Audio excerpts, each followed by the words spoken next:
Well, good afternoon and good morning, everyone, and welcome to this virtual press briefing on ESG and derivatives. My name is Joel Clark, Director of Communications at ISDA. Given the very rapid growth of sustainable finance in recent months and years, we thought that this was a good time to talk to you about the role of derivatives in the transition to a green economy, as well as the work ISDA is doing to promote the standards and best practice that will allow this market to scale. Let me start by introducing our panel. First, we have Scott O'Malley, ISDA's CEO. Joining Scott from Washington is Bella Rosenberg, Head of ISDA's Regulatory and Legal Practice. And here in London is Panagiotis Dionysopoulos, Head of Capital at ISDA. And finally, we're delighted to welcome Chris Leeds, Head of Carbon Markets Development at Standard Chartered Bank.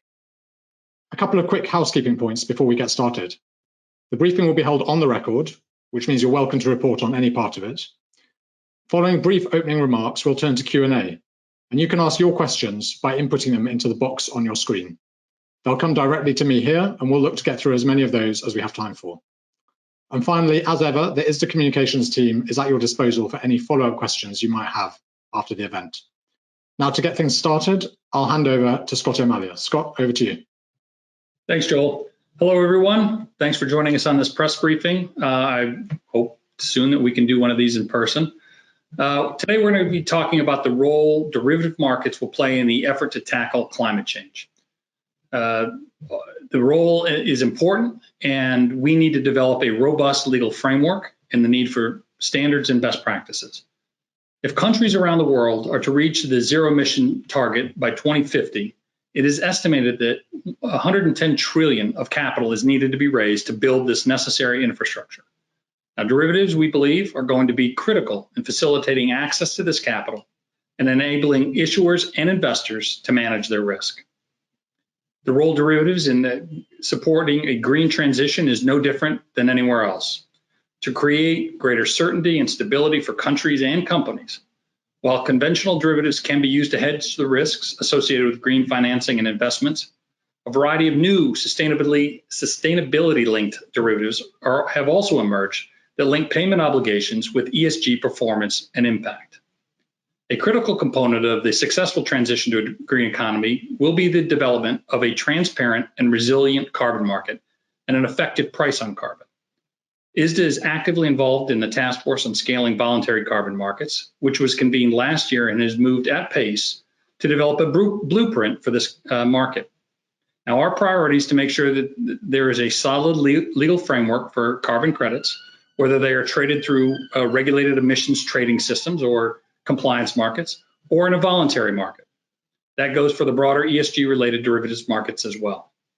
Now, I'll hand it over to Bella, who will give you more details on the steps ISDA is taking to develop standards and best practices to support this growing market. Thank you, Scott. Good afternoon and good morning, everyone. Thanks for joining. Developing standardization of data, terms, and documentation is going to be fundamental to the green transition. It will allow ESG products to scale, creating efficiency and minimizing costs. And in this regard, ISDA has undertaken a number of initiatives.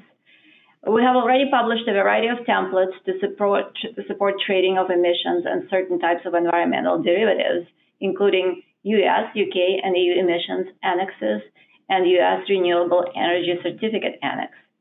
As this market grows, we will work with members to identify other areas where we'll provide documentation support. As Scott mentioned earlier, the Task Force on Scaling of Voluntary Carbon Markets, we're working closely with TSVCM to have the necessary governance and legal framework to bolster trading and liquidity of these voluntary markets. In particular, we're looking at possible documentation solutions for these markets as well. We also need to develop best practice standards to ensure the market for ESG-related transactions is consistent, transparent, and credible. Earlier this week, we published two important papers that contribute to this effort. One proposes guidance for drafting key performance indicators for sustainability-linked derivatives, which are critical to the effectiveness and credibility of this nascent market. The other paper addresses issues associated with accounting treatment of ESG derivatives. And last but not least, we're very focused on making sure the regulatory treatment of ESG products is appropriate and consistent. I'll stop here and I'll pass now to Panagiotis, who will talk about the capital treatment of carbon certificates. Thank you, Bella. As both Scott and Bella mentioned, trading of carbon certificates, whether through a regulated emissions trading system or through the voluntary market, is going to be very important in enabling countries to efficiently reduce their emissions. It is essential that the carbon certificates are treated appropriately in the regulatory framework. Through our analysis with members, we have identified a significant issue in the fundamental review of the trading book, the part of the Basel standards that sets capital requirements for market risk. In its current calibration, the FRTB will result in disproportionately high capital requirements for carbon certificates, which will constrain banks' ability to support the global reduction of emissions. Carbon certificates will attract a 60% risk weight under the FRTB standardized approach, twice that of crude oil. But our analysis of volatility during periods of stress suggests it should be 37%. The FRTB also applies a correlation parameter of 0.99 between spot and forward positions. But data on European allowance trade shows this correlation should be around 0.996. A higher correlation could mean a 40% reduction in capital requirements. ISDA set out its findings in detail in a paper that we published in July. We have been engaging with policymakers on this important topic and have received positive feedback so far. So let me now hand over to our colleague Chris Lees. Chris. Thank you so much, Panagiotis, and also I'd like to say thank you to Scott and all of the team for giving me the opportunity to talk about financial markets and the role they will have in supporting the transition to net zero, as well as other environmental, social, and governance issues. And this is an area that's growing in great interest across the markets. So my name is Chris Leeds. I'm currently the head of carbon market development at Standard Chartered, where I'm responsible for identifying opportunities for us to grow our carbon emissions trading business and develop new markets. We've really recently started trading the EU ETS and the plans to enter other markets in the future. In addition, I've been supporting our CEO, Bill Winters, who is the chair of the Task Force for Scaling the Voluntary Carbon Markets, the TSVCM.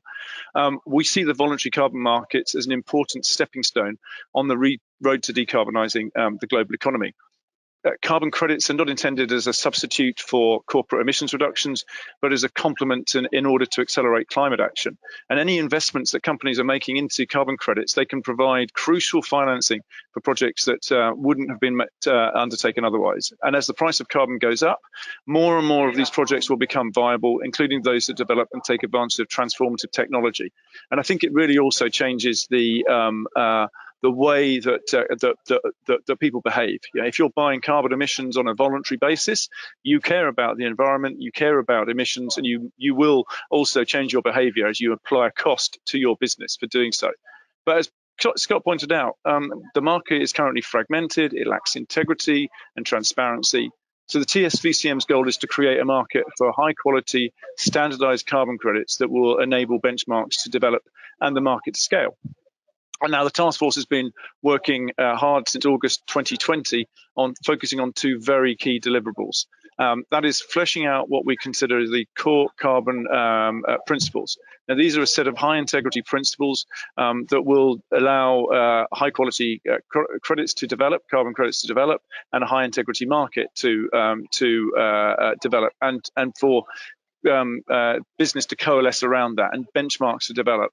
And then what we also need to do is set up an independent oversight body that will serve as a custodian for this core carbon set of core carbon principles. It will allow them to evolve. It will allow them to maintain that high integrity. And we've just run through a very robust selection process to put in place a board that can oversee the voluntary carbon market. It's made up of a diverse selection of individuals and organizations from across the carbon markets and from across ESG, environmental groups, and academics. So, you know, I'm really pleased to be able to talk about that. It won't be announced publicly until the 21st of September, but it looks like it's shaping up to be a really strong board. The development of carbon markets will allow derivatives markets to develop and unleash the power of the financial markets. The task force's unique proposition has been to bring all parts of the value chain to work intensively together and to provide recommended actions for the most pressing pain points facing these voluntary carbon markets. But on the back of the voluntary carbon markets, a liquid carbon market, this will allow the development of other ESG derivatives that the market is looking for, with the price of carbon acting as a benchmark for other types of credits that can be used in similar ways. So I think that's really important. So on that note, I will hand back to Scott, and we'll take questions from there. Thanks, Chris, and thank you all of you for your opening remarks. Now, to the journalists attending, as I said, we do want to use this session to answer your questions about this fast evolving topic. So please do send us your questions through the box in the portal. In the meantime, let's kick off with a few questions on carbon markets, given how important that clearly is. And Scott, you started by mentioning how important it is to develop a robust market for carbon trading. Why is it so important? I think the demand is probably the biggest driver right now. I think all of these reporters have reported on massive demand in ESG products, whether they're equities and investments, green bonds, and now we also have the net carbon strategies that Chris talked about that really drive demand for this. So this is a market-led demand, and we're trying to provide those standards, whether it's legal standards, transparency standards, verification standards, that are to make this market much more robust. All the points that Chris made in his opening remarks. In a major report in September of 2020, the CFTC's Market Risk Advisory Committee recommended that the U.S. should establish a price on carbon as the single most important way to mitigate and manage climate risk, as well as driving the important allocation of capital. If we think about the things that Chris talked about, whether they're nature-based solutions or they're going to be technology-based solutions, super important to take that carbon price, get that message right so you can fund these important projects. And I would also point out that this is a global market, and we really view it as a global market because there's the global south that is driving a lot of these nature-based solutions, and we want to make sure that everybody can participate in this kind of climate revolution that we're trying to finance here, and make sure that this isn't a industrial market versus an emerging market. So bring everybody together. We think that's a better market. And it really has developed that way. A lot of the primary market providers are developing solutions that are based in emerging markets. And so to have that joined up, I think will make a much more comprehensive solution. The European Commission has also introduced its packages of measures to reduce greenhouse gases emissions by at least 55% by 2030, which include proposals to extend emissions trading in new sectors and tighten the emissions trading system. Voluntary carbon markets will complement the compliance markets, both in the U.S., China, and as I just mentioned, in the European Commission.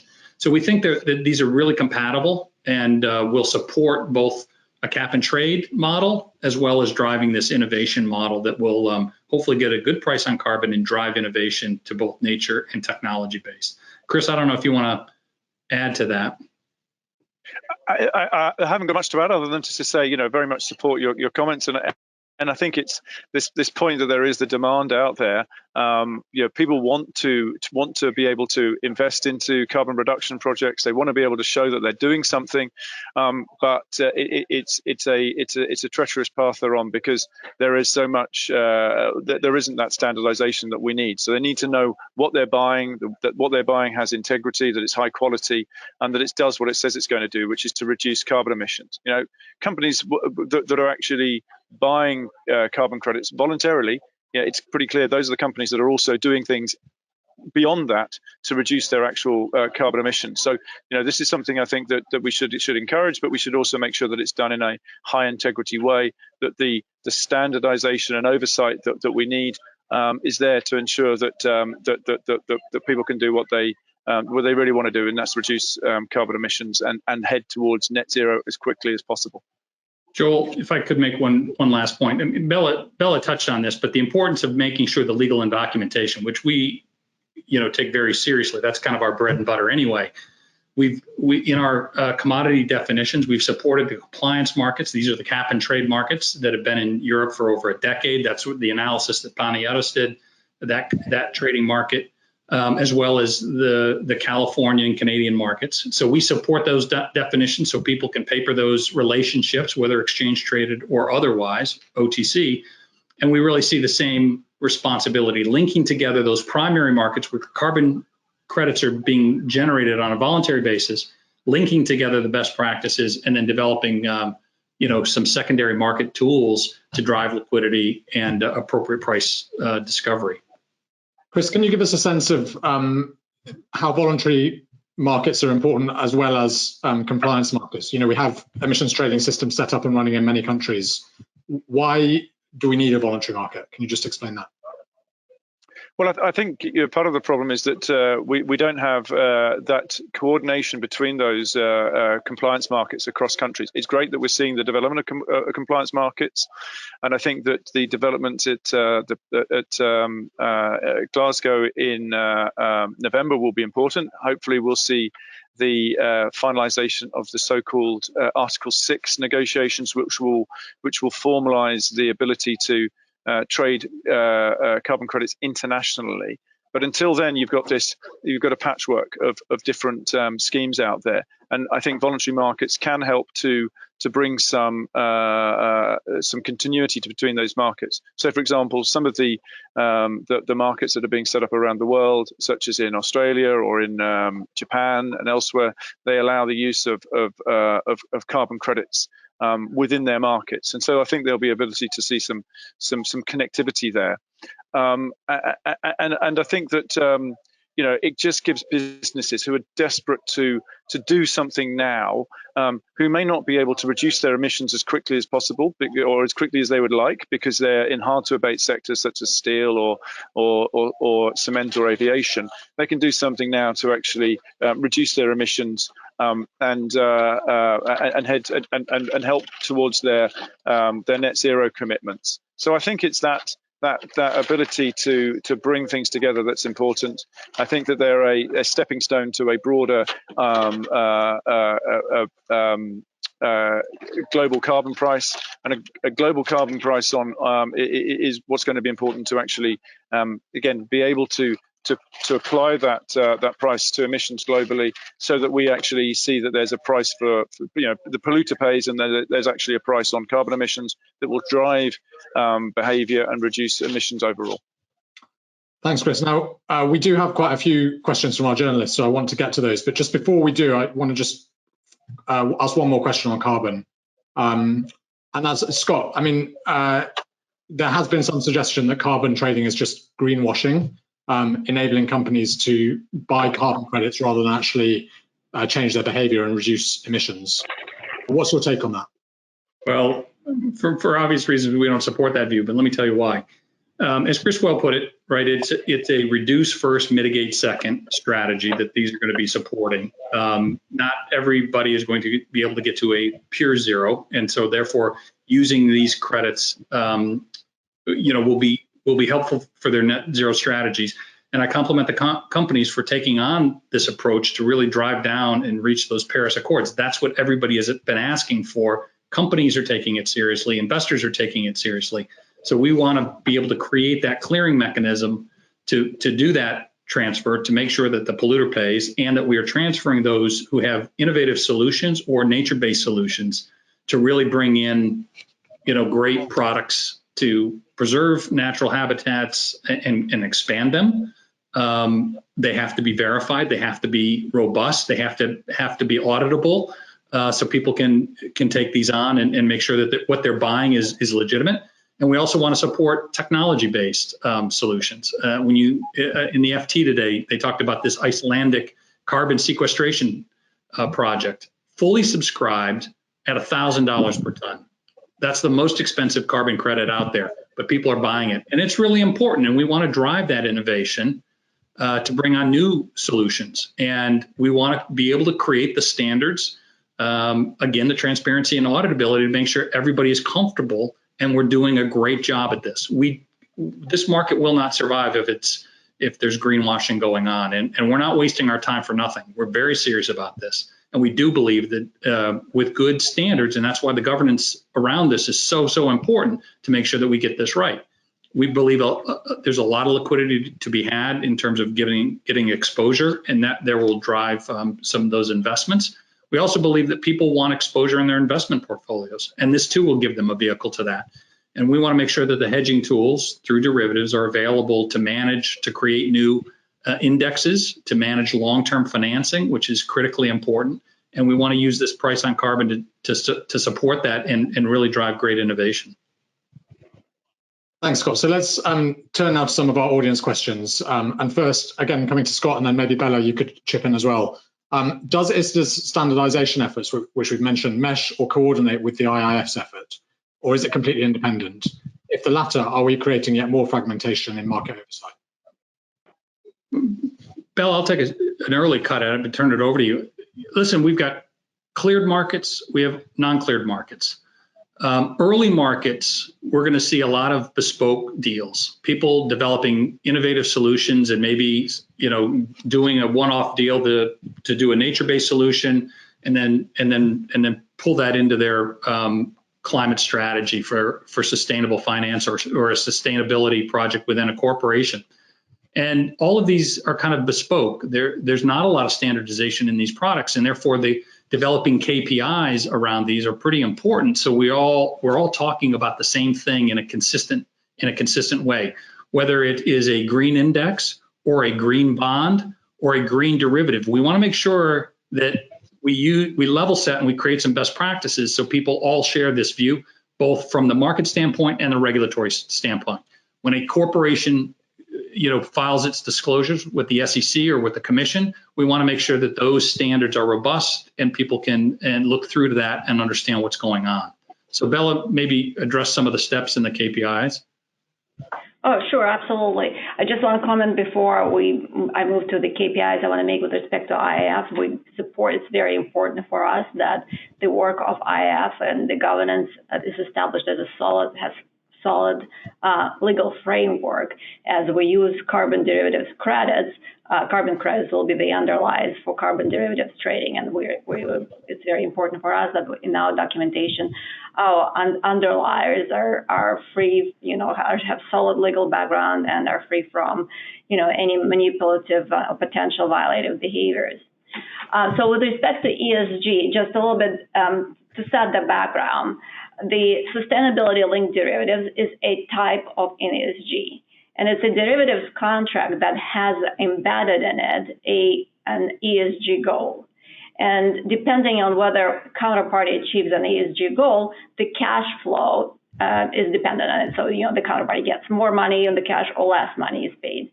So how to determine whether an ESG goal is reached? You have KPIs, key performance indicators. They're sort of benchmark for determining the achievement on ESG goal. And, it goes across different asset classes. So when you have an ESLD contract, it's important to create KPIs that are transparent, that they're reliable, that they are verifiable. And this is what our paper is talking about, to ensure that, because initially, right now, these markets are very nascent. So you have a lot of SLD contracts that are entered between individual firms, and other firms don't even know if they follow the same practices or they're different, they use different benchmarks.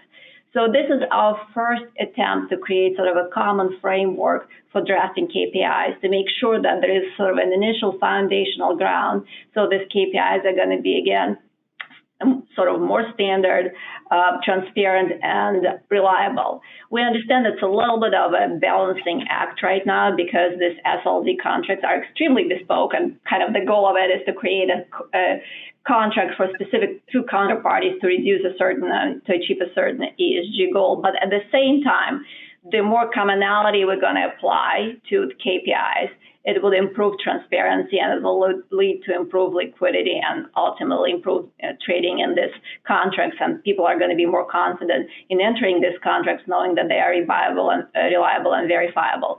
So this is, as I said, is the foundation. And as the market develops, we'll revisit this KPI framework as the market develops. Thanks, Bella. Chris, I'm going to come back to you, and this question links to what Scott was talking about greenwashing a little bit earlier. And how will the new efforts around carbon markets address fraud and misconduct that have been a market feature to date? So I think one of the areas that we're looking at within the TSVCM is actually around the accreditation, not just of the standards, but also of the organisations that are participating. So there will be an element of ensuring and checking that those organisations who are going to be issuing carbon credits that are eligible or in line with the core carbon principles, the CCPs, they need to be able to sign up and basically, that we need to know who they are. It's an element of KYC. We're all very familiar with KYC these days, working in the financial services sector, and that's not something that we've seen in the voluntary carbon markets until now. And I think that's going to be an important part of ensuring that we know exactly who's behind these projects. So it comes back to that idea around transparency, around integrity, and around standardization and the legal contracts that we're going to be putting in place to underpin the way the market operates. So that's, I think, the main area of focus. So let's turn to capital, Panagiotis.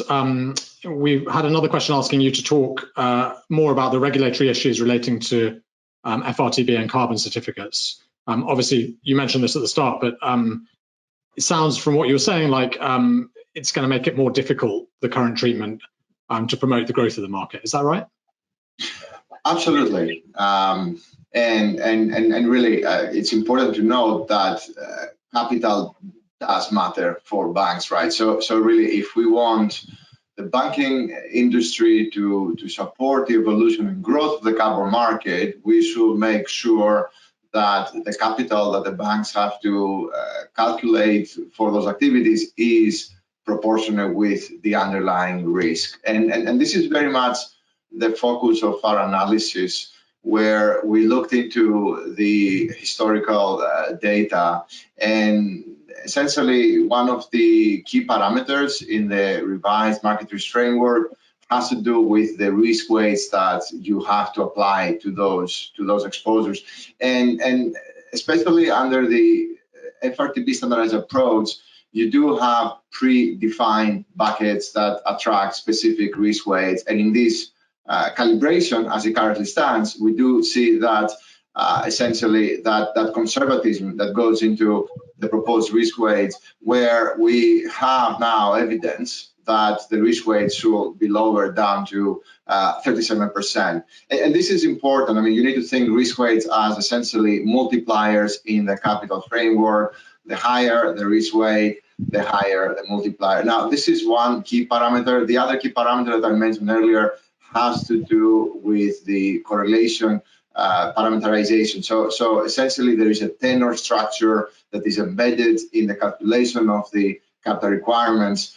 And when you need to calculate the capital between the spot and the future position, then you need to consider essentially the correlation between those tenors. And in the standardized approach, we have this parameter set at a level that does not essentially reflect what, again, we observe in the market. And the calculation of capital is quite sensitive to that parameterization. So based on what we have seen and essentially adjusting those parameters to the market observed values, we do see that there's a potential for a 6% reduction in capital. Now, banks are critical, not just for the growth of the voluntary carbon credit, but also in the regulatory emissions trading schemes, right? So a well-functioning carbon market provides greater certainty about the future cost of emissions and allow companies to plan for the future. So if you were to come with a punitive treatment of carbon certificates, that will have this negative impact. So really, from an ISDA perspective,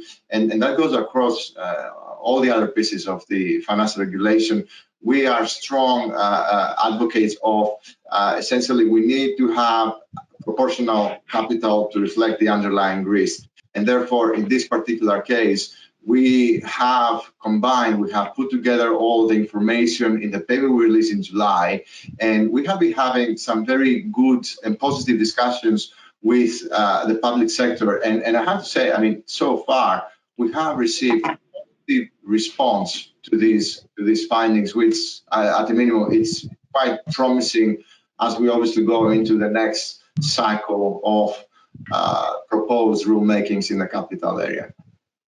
Do you have a sense from your analysis and from discussion with policymakers of the number of institutions and the type of institutions that are going to be affected by this FRTB treatment of carbon credits?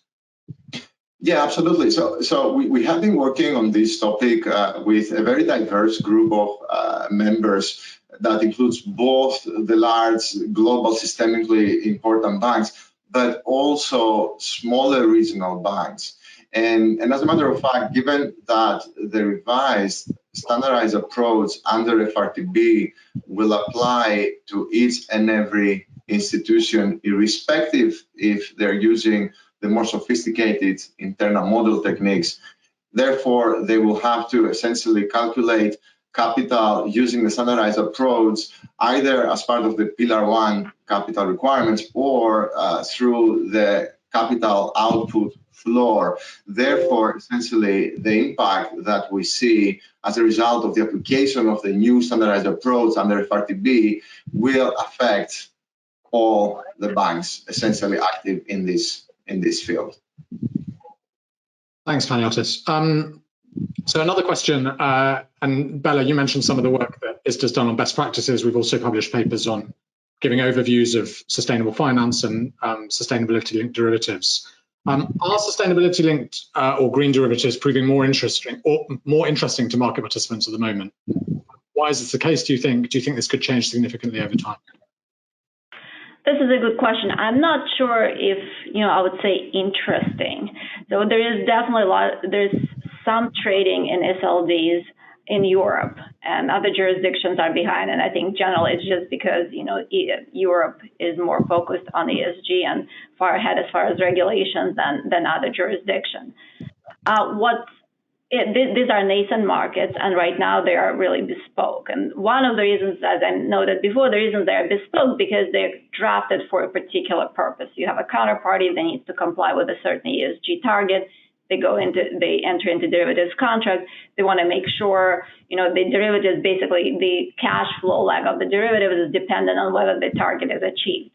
So this bespoke part it's not very standardized, so to speak, even though derivatives contracts are not, some of them are not standardized, but it's even less. So it's very bespoke, customized contract.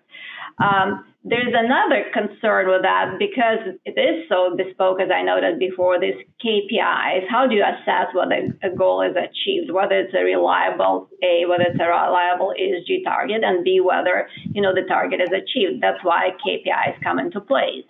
Because the contracts are so bespoke, these KPIs are drafted sort of on an ad hoc basis. And, the next firm doesn't know what the other firm is doing, so there's a little bit of a reluctance to enter into those contracts because they don't know how you can verify and validate the achievements of the goals or the validity of KPIs. And that's where we thought it was important because the contracts, this SLD's contracts, do serve a great ESG purpose. So that's why we thought it was very important to lay the foundation, as I said before, for creating these KPIs to promote a little bit transparency. So at least for other firms know this is what the framework we can use for drafting this KPI. So to give a sense of assurance that these contracts are more reliable, less sustainable to, potential violations. And again, it is a balancing act because the purpose of the contract itself is a little bit of a customized purpose, but we want to make it a little more standardized by at least educating our members and regulators on what's included in SLDs and how KPIs should be drafted. Thanks, Bella. Chris, a couple of questions that might be relevant to you.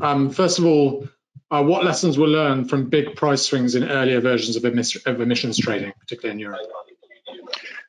So I think that's a really interesting, it is an interesting question. And the big lesson that I think was learned, it's around the regulatory certainty. One of the things that I think that the European Union has done very well is to try and to give that certainty and the signals as far in the future as possible. This is why they're going through the whole Fit for 55 process at the moment. When it was clear that the market was over allocated after the great financial crisis and the market collapsed, and they needed to do something to be able to maintain that environmental integrity and essentially get the price higher to make a difference. But they knew they couldn't just put in a quick fix that was going to undermine credibility and basically undermine the market. So, for example, they could have just cancelled a number of credits that were going to be issued. They didn't do that. They said they're going to create the MSG and a way of managing that surplus or any shortfall as well into the future. So those signals that are out there are really important. And again, we know that the allocations are changing over the fourth phase as we head towards 2030 and as we head towards those that 55% emissions reduction target. But they're putting those signals out early, and I think that's really important. Now, commodity, the emissions market is a commodity market. It's very closely linked to other commodities, and one of the reasons we've seen the price of emissions going up quite swiftly recently has because of the increase in gas and other commodity prices. So you are going to get fluctuations in prices. That's going to be natural, but that is what the market would expect. What the market wouldn't expect is to see a sudden regulatory change, and that could really undermine credibility. And I think that's one of the things that the European Union in particular has been good at. And Bella was obviously talking about sustainability-linked derivatives and the growth of those products in Europe. Are you seeing much sort of growing interest on that? Yeah, we are. We're seeing real demand for it, but the difficulty you've got is, as Bella said, it's being able to determine what those KPIs are and how you actually measure them and how you standardize that. But I think what's quite interesting is that one of the KPIs, or pretty much the most important KPI that we tend to see, is reducing carbon emissions, and that is measurable. And that can be standardized, and that's again why it's important that we need a carbon price. Because if you've got a carbon price and you've got a carbon market, then you've got the ability to actually hedge that risk, and that will increase the demand for those types of ESG-linked derivatives. So you get a situation where, for example, if you miss your KPI, you have to go and buy some carbon credits, and again, that enables money to be put into projects that will reduce carbon emissions around the world, and I think that's really important. And as time goes by, and as we see the carbon market develop, I think what you'll see on the back of that is development of other ESG or SDG, Sustainable Development Goal related products, because many of the carbon projects have a link to SDGs. It might be around alleviating poverty, women's rights, water access, and these are the sorts of KPIs that could also be written into contracts as time goes by. So I think that's a really exciting area to keep an eye on. Great, thanks, Chris. So coming back to ISDA's work, and again, Scott, I'll perhaps ask you first, and then Bella can come in with some of the detail.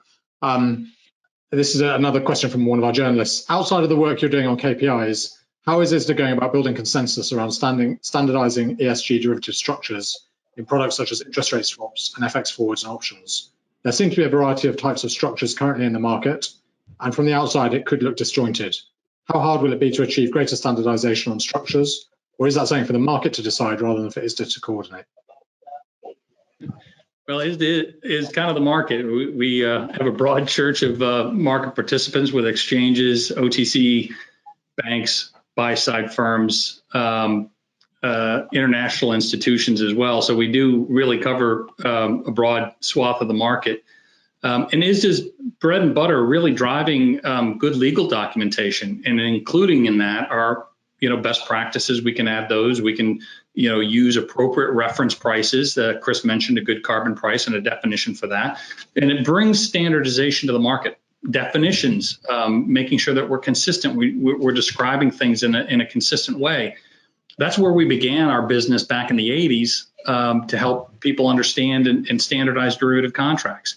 And now we have a derivatives business that supports the underlying exchange trading business and driving indexes and other liquidity, long-term financing, and just really bringing some consistency to the market. So it is disjointed, as the reporter suggests, and that's kind of the point of this, right? We want to make sure, as Chris pointed out in his remarks, to bring some consistency to that primary market where the generation of carbon credits, to make sure that they're consistently defined, consistently observed, consistently audited to make sure that we don't have greenwashing, to make sure that buyers of those credits know what they're getting, and to make sure that traders can turn those into other secondary market products.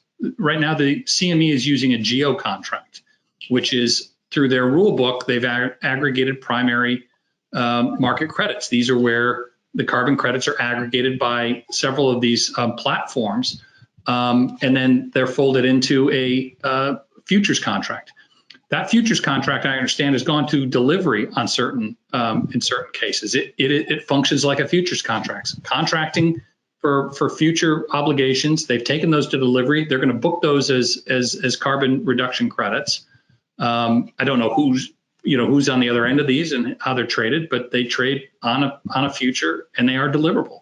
That's good progress. We're going to see more products around that, and that's exciting. That's what we're trying to achieve.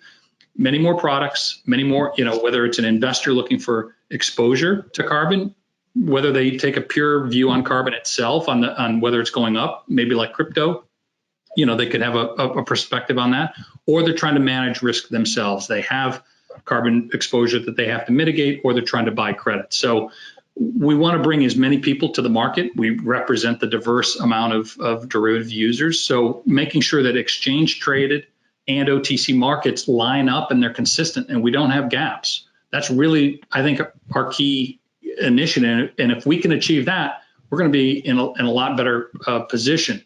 And I'll make one other final point. We are going to be working with regulators on this. I'm a former regulator. Bella's a former regulator. We have, kind of a clear perspective on this. We want to make sure that it fits within the regulatory confines. We're doing it consistently and completely transparently. Bella, do you want to add to that? There is much to add. Just one point. The other way to look at it is maybe not disjointed, but diverse, because we are really meeting market demands. To your point, Scott, you mentioned futures. When we talk about ESG derivatives, it's maybe I'm a legal stickler and I apologize for that, but when we talk about ESG derivatives, there are different types. Futures are standardized, and ESG futures have been traded for years, and they meet market demand. Now with all the developments, market demand has widened, and there is demand not just for futures, but for maybe more customized derivatives, maybe an SLD or maybe carbon derivative. So we are here to sort of meet market demand, to make sure that we have documentation support, to make sure that it has sufficient liquidity, sufficient transparency. It will take time for SLDs to be, very liquid, but we have to sort of lay the foundation to go that way. But again, this will meet market demand for some niche markets if they have certain ESG target goals and they would like to draft a derivatives contract. But if they have, your standard ESG goal and they want to hedge a future contract, that's been done for years. So we're here because the demand expanded. I guess my point is because the demand expanded, it seems maybe disjointed to the outside world, because we're talking about carbon credits, we're talking about SLDs, we're talking about different types, but this is meeting market demand because there is a lot of interest in transitioning to the more sustainable economy. Joel, let me make one final point. And I mentioned this earlier, but the compliance markets, the cap and trade markets, we have that in our documentation today. We'll look to build that out and to align those completely. And as Chris mentioned, the COP discussions that are likely to go on in Glasgow this year, out of that could come some important developments. We'll take that on board and make sure that that's integrated into the legal documentation, into the definitions and best practices. So we watch that very closely. We want to take the fragmentation. We want to take the regional nature of all of this and really align it. And if at all possible, make it as global as possible, because we think that's where you're going to get the best bang for buck, and really include both emerging markets and developed markets. We don't want to shortchange emerging markets, and we certainly want to make sure that the financing that they need to develop their economies, their products, their technologies are certainly a part of this conversation. We are nearly out of time. I've just got a couple of questions that I'm going to direct to Chris before we sort of wrap things up. Chris, one question: what additional challenges do derivatives pose to integrating ESG considerations into transactions, and how can these be overcome? And a second question: is Standard Chartered actively trading EU carbon, or do you plan to? Let me answer the first question very briefly. Yes, we are now, and we will be, I'm sure, making other announcements as time goes by, but we are active in the EU ETS. But sorry, what was the first question? Could you repeat that again? Sorry, Joel. Sorry, just finding it. What additional challenges do derivatives pose to integrating ESG considerations into transactions, and how can they be overcome? That's quite an in-depth question. So I'm not sure how much justice I'm going to be able to do to that question. But I think it goes back to what both Bella and Scott have said. It's about that standardization. Get the standards in place, whether it is for carbon, whether it's for the other KPIs that we're looking at, and then I think that you'll start to see liquidity grow. Clearly, there's also the regulatory hurdles. You've talked about the FRTB. I think that could be a problem for some of the banks on carbon, for example, because it is going to impose quite a high capital costs.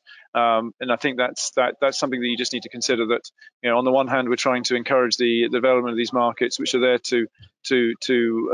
for a social good, and on the other hand, we're then penalising organisations for being involved because of the high capital costs. So I think we just need to look at that. And especially as it would appear that the statistics, the analysis that's being used is probably a little bit harsh and penal. But I think that's generally it. It's making sure that there is that standardization. It's making sure that we work hand in hand with regulators to ensure the proper running of the market, and also to facilitate new business. Thanks very much, Chris. So just to wrap up, Scott, before we finish, heading into year end, what would you say are the kind of top priorities here? Well, we're really proud of the effort that we've kind of ISDA as an organization, and that reflects the views of our members, right? We're coordinating our member input, and we've developed, I think, 6 papers thus far, and we're on a journey. And we're thinking about how we can continue to solve these problems. We do not have all the answers yet. We're still asking many questions. And I think that reflects, kind of the inquisitive nature that shows up in these papers. How are capital carbon credits treated in capital markets or in capital rules? How do we think about, OTC markets? How do we align them with primary markets?